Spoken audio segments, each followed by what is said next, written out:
Hello guys, welcome to our channel power of movie lover and this is Venky. Chiru Manashankar Varaprasad garu సినిమా box office దగ్గర 50 days రన్ని 109 centres లో complete చేసుకోగా recent టైంలో ఇది రికార్డ్ గా చెప్పొచ్చు. అయితే ఇందులో 56 డైరెక్ట్ సెంటర్స్ అయితే ఉన్నాయి, అది కూడా రోజు 4 షోస్ తో. ఇక ఈ సినిమా ఇప్పటికే ఓటీటీలోకి వచ్చేయగా కొన్ని సెంటర్స్ లో ఇప్పటికీ కూడా థియేటర్స్ లోనే ఉంది. And all of us know ఇంకో 1 వీక్ లో దురంధర్ 2 ఉస్తాద్ భగత్ సింగ్ 2 రిలీజ్ కాబోతున్నాయి. సో థియేటర్స్ నుంచి ఎలాగో తీసేస్తారు. ఇక షేర్ కూడా రావడం ఆగిపోవడంతో బాక్సాఫీస్ దగ్గర రన్ అయితే కంప్లీట్ చేసుకుంది ఈ సినిమా. సో అందుకనే ఈ ఫైనల్ రన్ వీడియో. ఒక రీజనల్ మూవీ వరల్డ్ గా 250 కోట్లు కలెక్ట్ చేస్తే అది ఇండస్ట్రీ హిట్ అని చెప్పుకున్నాం. అయితే అలాంటి నెంబర్ ని ఒక్క ఇండియా కలెక్షన్స్ తోనే క్రాస్ చేస్తూ 260 కోట్లకు పైగా గ్రాస్ ఒక్క ఇండియా నుంచే కలెక్ట్ చేస్తూ మైండ్ బ్లాక్ చేసింది ఈ సినిమా. అసలు మనకున్న 8 టెరిటరీస్ కి గాను 7 టెరిటరీస్ లో డబుల్ డిజిట్ నెంబర్ షేర్ ని పెట్టడం చాలా రేర్ గా చూస్తూ ఉంటాం. ఇప్పుడు ఈ సినిమా ఫీట్ అయితే అందుకుంది. నైజంలో 45 కోట్ల బెంచ్ మార్క్ ని దాటేయగా సీడెల్లో 23 కోట్లు, ఉత్తరాంధ్రలో 23 కోట్ల మార్క్ ని అందుకుంది. ఇక ఈస్ట్ లో చాలా రేర్ నెంబర్ అయిన 15 కోట్ల షేర్ మార్క్ ని అందుకుని రికార్డులు క్రియేట్ చేయగా వెస్ట్ గుంటూరు కృష్ణలో 10 కోట్ల షేర్ మార్క్ ని అవలీలుగా దాటేసింది. ఇక నెల్లూరులో one of the top number ని పెట్టగా థియేటర్లని చనిపోకుండా కాపాడిందనే చెప్పాలి. ఒక్కసారి ఆలోచించండి, పండగకి ఈ సినిమా గనక పడకపోయి ఉంటే ఓజీ తర్వాత మళ్ళీ ఉస్తాద్ భగత్ సింగ్ వరకు ఏ పెద్ద సినిమా కూడా లేనట్టే ఉన్న సినిమాలన్నీ కూడా ఫెయిల్యూర్స్ అయ్యాయి. సో ఈ రోజుకి కూడా చిరు బాక్సాఫీస్ దగ్గర చాలా పెద్ద నెంబర్లు పెట్టుకుంటూ వస్తున్నారు. ప్రతి యంగ్స్టర్ కూడా బాస్ ని చూసి నేర్చుకోవాల్సిందే. ఈ ఏజ్ లో కూడా డాన్స్లు ఇస్తున్నారు, యాక్షన్ చేస్తున్నారు, యాక్టింగ్ చేస్తున్నారు. దాంతో పాటే బాక్సాఫీస్ నెంబర్లు కూడా సరి చేస్తున్నారు. పాతపడిన థియేటర్స్ లో కూడా ఎక్స్ట్రా చైర్స్ వేయడం, సెకండ్ వీక్ థర్డ్ వీక్ కూడా ఫిక్స్డ్ హైర్స్ అనేవి పడిపోవడం, ఇది ఖచ్చితంగా బాస్ మ్యాజిక్.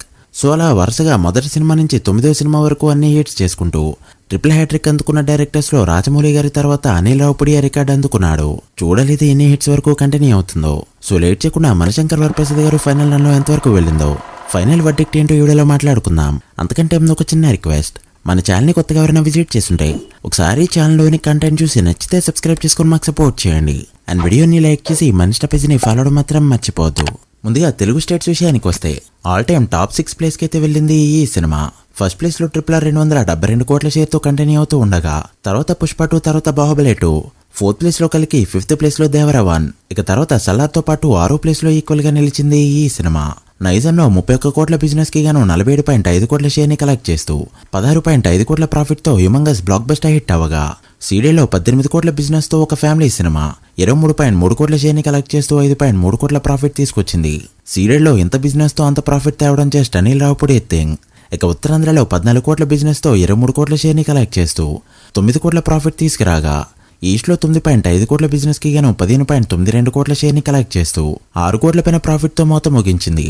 ఇక వెస్ట్ లో 7.2 కోట్ల బిజినెస్ కి గాను 10.26 కోట్ల షేర్, గుంటూరులో 9 కోట్ల బిజినెస్ కి గాను 11.42 కోట్ల షేర్, కృష్ణాలో 7.2 కోట్ల బిజినెస్ కి గాను 11 కోట్ల 16 లక్షలు, నెల్లూరులో 4.2 కోట్ల బిజినెస్ కి గాను 7 కోట్ల పైన షేర్ ని కలెక్ట్ చేస్తూ ప్రతి టెరిటరీలో కూడా ఎక్సలెంట్ ప్రాఫిట్స్ తో బ్లాక్ బస్టర్ హిట్ అయింది ఈ ఫిలిం.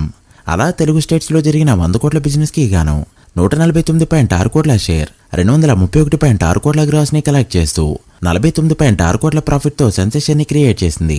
అలా 40 లక్షల తేడాతో 150 కోట్ల మార్క్ ని మిస్ అయింది ఈ సినిమా. ఇక కర్ణాటక రెస్ట్ ఆఫ్ ఇండియాలో జరిగిన 8.5 కోట్ల బిజినెస్ కి గాను 13.8 కోట్ల షేర్ ని కలెక్ట్ చేయగా ఓవర్సీస్ లో జరిగిన 12 కోట్ల బిజినెస్ కి గాను 19.6 కోట్ల పైన షేర్, 40 కోట్ల పైన గ్రాస్ అయితే కలెక్ట్ చేసింది. అలా మనశంకర్ వరప్రసాద్ గారు ఫైనల్ రన్ లో టోటల్ వాల్వేడిగా కలెక్ట్ చేసిన షేర్ 183 కోట్లు దాటగా వాల్వేడి గ్రాస్ 303 కోట్ల రేంజ్ లో ఉంది.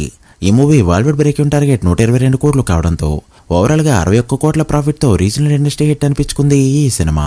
ప్రాఫిట్ పరంగా టాప్ లిస్ట్ లోకి వెళ్ళగా రీజనల్ సినిమాల్లో ప్రాఫిట్ పరంగా ఆల్ టైమ్ రికార్డ్. ఇలా ప్రతి విషయంలో కూడా టైర్ 1 హీరోలు బాస్ ని చూసి నేర్చుకోవాలి అనే రేంజ్ లో నెక్స్ట్ లెవెల్ లో పర్ఫార్మ్ చేసింది ఈ ఫిలిం. అయితే వీళ్ళు వదిలిన పోస్టర్ ప్రకారం 375 కోట్లు కలెక్ట్ చేయగా ఓవరాల్ గా మేకర్స్ అయితే 400 కోట్లు టచ్ చేసిందని చెప్తున్నారు. ఏ సినిమాకైనా ట్రేడ్ లెక్కలకి ప్రొడ్యూసర్ లెక్కలకి 10, 20, 30 మహా అయితే 40 కోట్ల తేడా అయితే ఉంటుంది. బట్ ఈ సినిమాకి ఏకంగా 100 కోట్ల డిఫరెన్స్ అయితే ఉంది.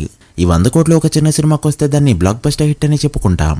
అలాంటిది 100 కోట్ల డిఫరెన్స్ అంటే చిత్రంగా ఉంది.